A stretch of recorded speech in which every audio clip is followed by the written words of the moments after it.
A Comissão de Justiça e Paz Nacional, nessa época, qual que era o papel dela? Olha, nessa época, o presidente de Justiça e Paz era o Cândido de Almeida, que era presidente da faculdade do Rio, faculdade grande, né, Cândido de Almeida, e ele tinha um papel assim de relações públicas internacionais. Ele era muito cotado em Roma, então vivia sempre para baixo para cima, no mundo inteiro, estava sempre viajando. Então ele também fazia essa relação internacional, que era importante. Era mais o papel deles. Eles, por exemplo, não tinham, mas muito menos do que aqui, o atendimento pessoal, né? Era mais a nível, assim, esfera diplomática, política, né?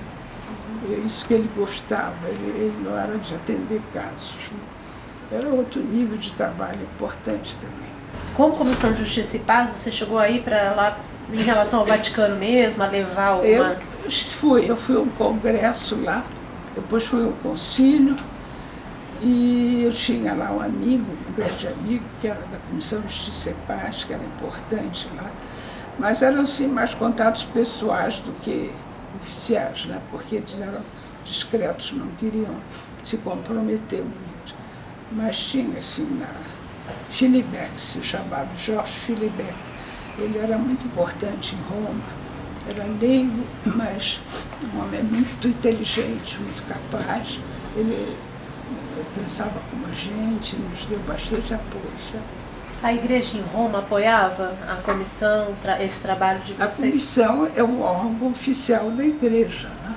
Foi fundada para justamente defender a justiça e paz. E a sede era lá. Na época, o presidente era um bispo negro, um homem zarrão, inteligente, muito simpático, é que ele chamava. E ele até esteve no Brasil, ele veio aqui ver as coisas que estavam se passando. Enfim, ele sempre dava um apoio para as grandes causas, a gente apelava para ele. Mas estava assim, numa altura assim, meio longe dos problemas básicos.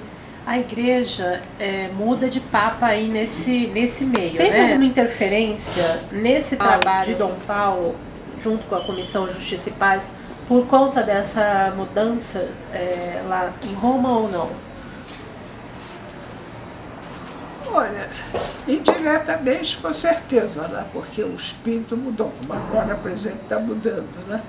Mas essas coisas não são oficiais, né? São sutis. A boa aceitação da pessoa, dos encaminhamentos, né? Isso que a gente vê. Porque, teoricamente, ninguém era contra a justiça e a paz, né? A questão era pôr isso na prática, né?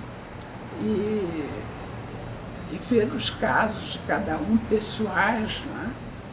Porque sempre na igreja aquele medo de comunismo, né? Da esquerda, aquilo era uma constante, né? Não só entre os fiéis, mas entre os bispos e os padres também. As coisas eram interpretadas, cada um de um jeito, né? Mas eu acho que se nós não tivéssemos, eu sempre digo, a comissão não teria, primeiro não teria existido e depois não teria atuado se não fosse Dom Paulo, né?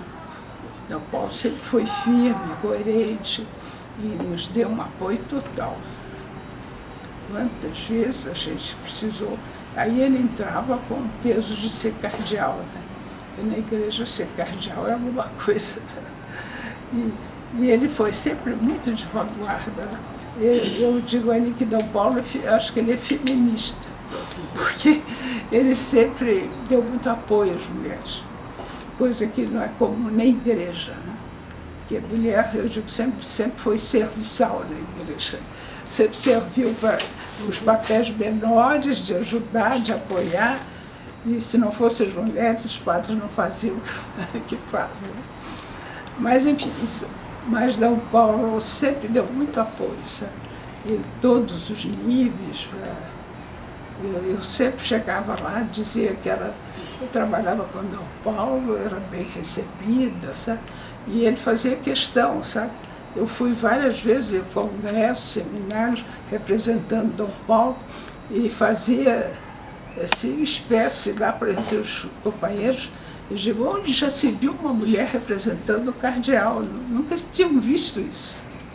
Eu me lembro uma vez em Moscou, num grupo, era um congresso ecumênico, e tinha uma roda grande e cada um dizia quem estava representando.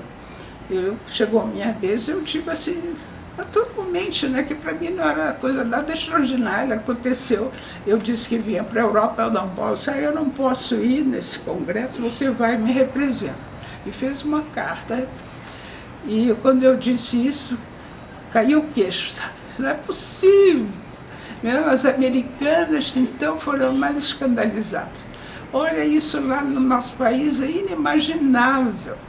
Nem um bispo pode ser representado por uma mulher. Quer dizer, não é que não possa, não, nunca se viu, né? Ainda mais o cardeal. Eu digo, bom, não estava achando nada extraordinário, assim, uma coisa, né, para nós não era assim. Evidente que era uma honra, mas não era uma coisa tão excepcional. E lá na Europa era. E no Japão também, onde eu fui, o pessoal ficava admiradíssimo, sabe? Mas, enfim, isso é para mostrar como Dom Paulo era diferente. Olha, eu acho que Dom Paulo é uma estrela, sabe? Como nunca teve a Igreja do Brasil, sabe?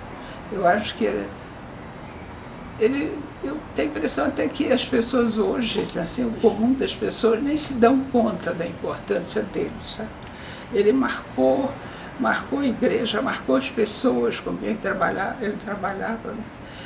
Todos os que trabalharam com ele ficaram profundamente marcados por ele. Porque ele dá uma confiança nas pessoas, acredita nas pessoas, sabe? Então isso impulsiona e faz ser melhor. Dom Paulo é uma pessoa que, com o jeito de ser, ele faz as pessoas quererem ser melhores, sabe? E dá mais coragem, sabe? Isso eu acho uma qualidade fantástica para um líder. Mas eu acho que a liderança dele, eu não conheço outro igual, sabe? Outros tiveram outras qualidades enormes também, mas esse aglutinamento que ele teve, né? E esse exemplo, talvez venha dessa profunda fé que ele tem, e ao mesmo tempo ele transmite a confiança nas pessoas. Ele acredita que você é tão ótima, tão boa, que você tem vontade de ser assim, e se torna assim impossível, né? Pela confiança que ele deposita, sabe? Não sei bem se é isso, mas um psicólogo talvez explique, mas eu sei que é ser positivo. E ele é germânico, né?